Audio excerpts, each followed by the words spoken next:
இட்லி பொடி வந்து இப்போ ரெடி பண்ணலாம். அதுக்காக கீரை நம்ம க்ளீன் பண்ணி வச்சுருக்கிறோம். எப்படி இட்லி பொடிக்கு முருங்கைக்கீரை இட்லி பொடிக்கெல்லாம் அரைக்கிறோமோ அதே மாதிரி இதுக்கு ரெடி பண்ணி அரைச்சிடலாம்.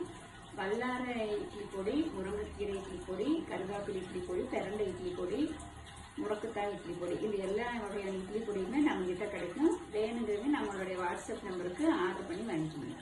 குருமிளகு, புளி, உப்பு, சீரகம், பெருங்காயப்பொடி, வரமிளகாய், கடலப்பருப்பு, அரிசி, உளுந்து, கடலை, அதுக்கப்புறம் பருப்பு, இது எல்லாத்தையும் இதில் வந்து எல்லாமே போட்டாச்சு. பெருங்காய பொடி எல்லாம் போட்டிருக்கோம். இப்போ அரைச்சி எடுத்துக்கிட்டா வல்லாரை இட்லி பொடி வந்து மணக்க ரெடி ஆயிடுச்சு.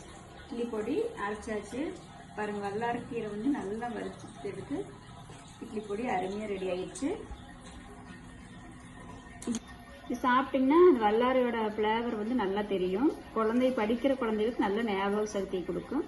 நம்ம எல்லாத்துக்குமே இப்போ நிறைய மறதி இருக்குது. இது சாப்பிடும்போது ஞாபக சக்தி நல்லாயிருக்கு, உடம்புக்கு ரொம்ப நல்லது. இயற்கையான உணவு எடுத்த மாதிரி ஒரு திருப்தியாக சந்தோஷமாக இருக்குது.